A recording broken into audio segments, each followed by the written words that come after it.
Grydscaen Sentinels web novel, Chapter 1, Part 1. Ryuho. Spinning forward, black hair falling in his face, 8-year-old Nancy Boyd Lino Dejar, eldest son of Lady Juliana, the first consort, and wife of the Viceroy, lunged, slapping the floor as he launched high into the air using his psychic power.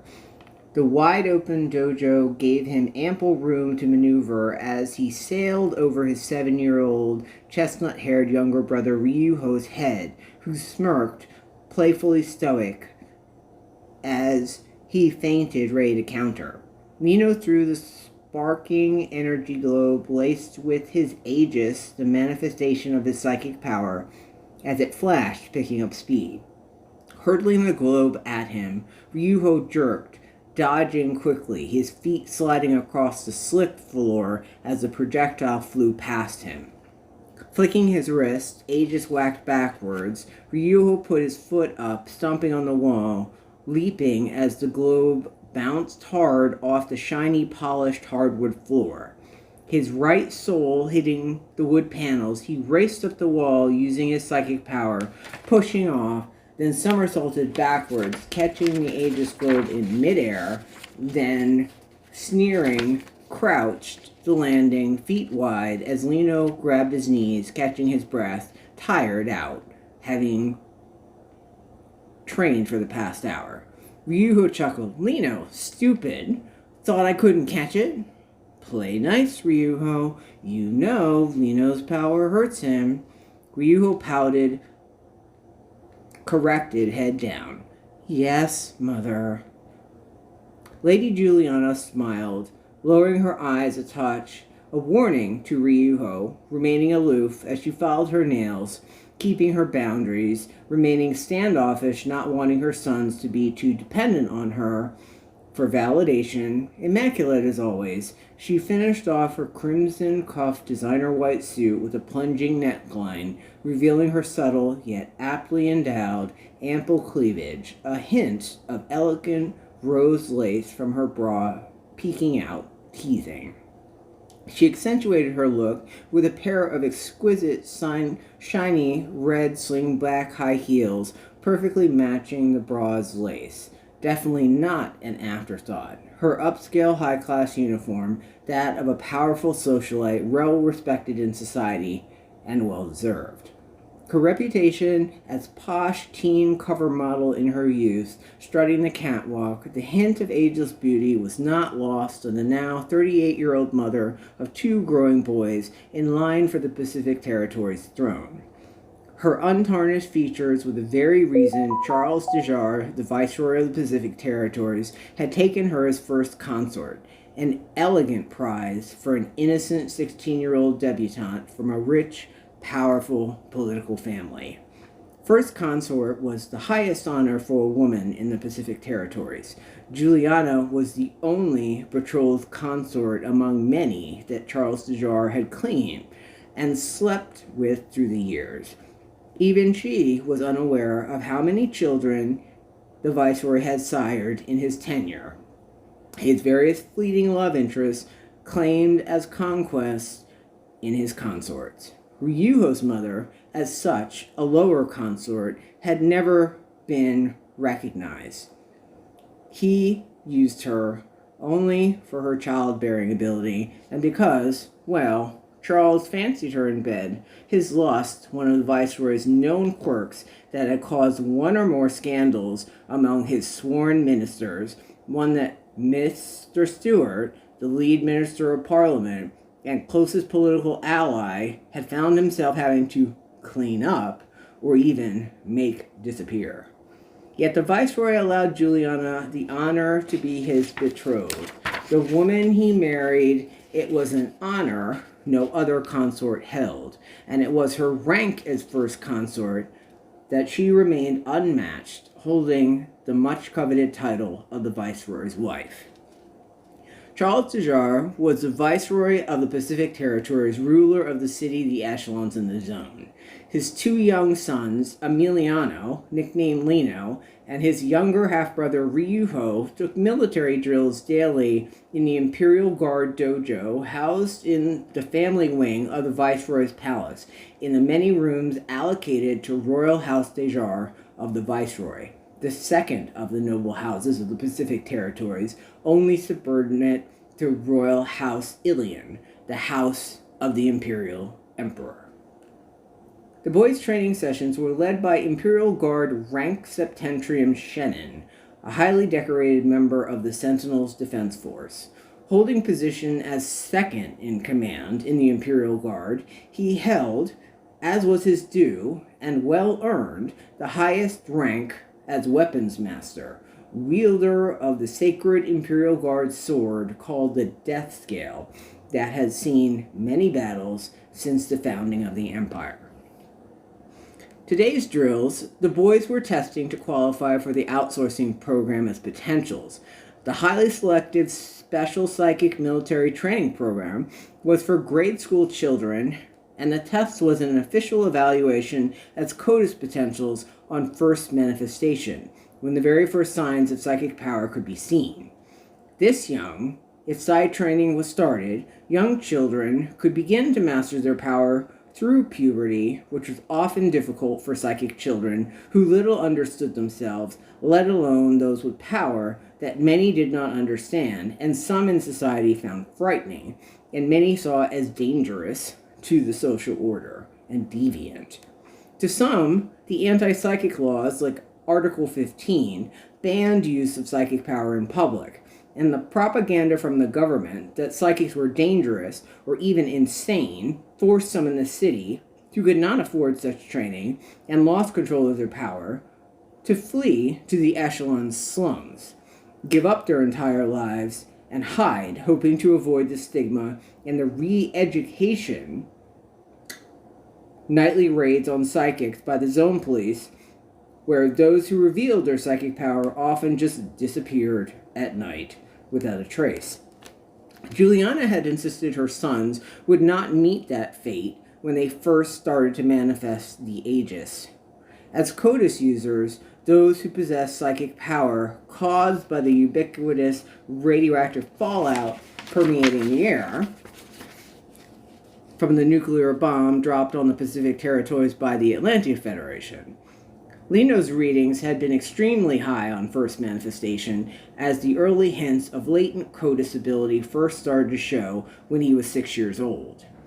Ryuho's reading, however, middling only, not as high as Lino, yet his power still qualified him for the program, even at a handicap percentile. Shannon was overseeing the test for both boys, who were fighting a mock choreographed battle as he watched carefully, ensuring both youths met the minimum stances and formations required to certify. Jumping high in the air, the ball of psychic energy bounced wild off the far wall, reacting to Ryuho's unstable power, still lacking control. The projectile wobbled, picking up speed, growing larger, spinning and sparking as it whizzed towards Lino, who stretched, barely capturing it, the force forcing him backwards, recoiling. Unable to resist the intensity, energy too great, he reacted, countering, flipping in the air, using his own psychic energy to dispel the rabid force, compensating as he lowered the recoil, controlling his movements, meticulously hitting the required moves. Jerking his feet wide, he came to a fast landing, feet sliding backwards across the floor. As he controlled the movement, his knees absorbing the stock. Stopping, short of hitting the back wall, the Aegis hovering over his palm, sputtering as the raucous energy from Ryuho died out, Lino getting control over the pink shining globe as it slowly turned purple, reacting to his sigh. His face distant, he was distracted, a faraway stare overcoming him as he glanced at his mother, his body trembling, eyes confused, his pupils dilated suddenly, sigh reacting as the color drained from his cheeks, frightened, white as a ghost. Juliana, concerned, looked up, catching her son, who seemed lost. Lino, honey, what is it? Terrified eyes flitting back and forth, anxious, searching for danger, his shoulders were rigid, whispering as he clenched his teeth. They're coming. Who's coming, honey?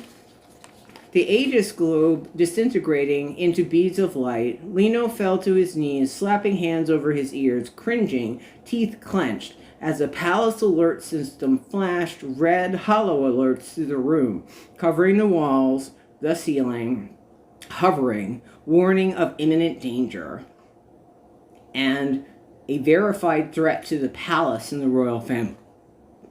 Ryuho ran to Juliana, falling into her arms, hugging her tight, eyes wide.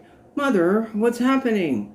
Shannon yanked his sword from the sheath at his back as an alert window popped up in front of him, detailing the threat. Reading the intel, the window disappeared seconds later as he approached lazy Juliana, who gathered up Ryuho, pushing him towards the door. Shannon peeked down the long hallway, ensuring no danger, immediately thinking about an exit strategy, how to ensure Juliana and her children safely could get away to a shelter. Turning to her, his face steadfast, calm at the ready. My lady, we are under attack from the Atlantia Federation. They're after Vina, the bloodline. We must get you and the heirs to shelter. Ignoring Shannon, Juliana crossed the room, getting down on her knees, gently touching Lino's hands, uncovering his ears. She smiled calmly, lifting his chin, forcing him to meet her eyes. Lino, honey. Her son cringed. Mother, the thoughts, too many, all the voices in my head, it hurts. I know, honey. It will be over soon. We have to go now. Close your heart, shield your mind. Remember, like Shannon taught you, take your brother's hand. Shannon will make sure we're safe. Are you sure, Mother? Where are we going? To the shelter. You'll be safe there. Come with me. Lino offered his hand, reluctantly giving in. Juliana pulled him to the door as he took Ryuho's hand, following after Shannon. They ran down the empty hall to the family wing towards the main building. Arriving at the royal minister's hall, an explosion blew out the north windows as they made their way to the foyer near the halls of parliament. They joined others as the mob of ministers and servants moved towards the hidden stairs and the shelter in the underground tunnels below the palace. As Shannon led them, Lino concentrated, trying to drown out all the minds surrounding him, his head swirling. He focused on the floating yellow hollow beacons marking their escape route, the hallway filling with smoke from another blast down a distant corridor. Two sentinels in red uniforms met Shannon in the foyer as another led the rush of servants and ministers toward the shelter. Lino gripped Ryuho's hand harder as he tugged on his mother's skirt. She nodded with a smile, encouraging him to remain calm, and turned to Shannon. Go. I'll take the boys to the shelter. Yes, lady. Are you sure? I can send an escort detail with you. Mind my husband. The viceroy must not be harmed. Protect the palace. The bloodline is paramount. Vina cannot be compromised. We must protect Lino, or the Pacific Territories is lost. Yes, my lady, Shannon, slapping a fist to his chest, retreated with the other two sentinels, who rushed towards the front of the building. As a hail of gunfire rang out to the east, Lino watched Shannon disappear around the corner as two servants closed the doors to the foyer, shutting them in. The metal slats came down on the hallway windows, a palace guard pulling a blaster, motioning them forward. Juliana waved the boys to follow as Lino dragged Ryuho behind him as they moved towards the Phoenix Ballroom.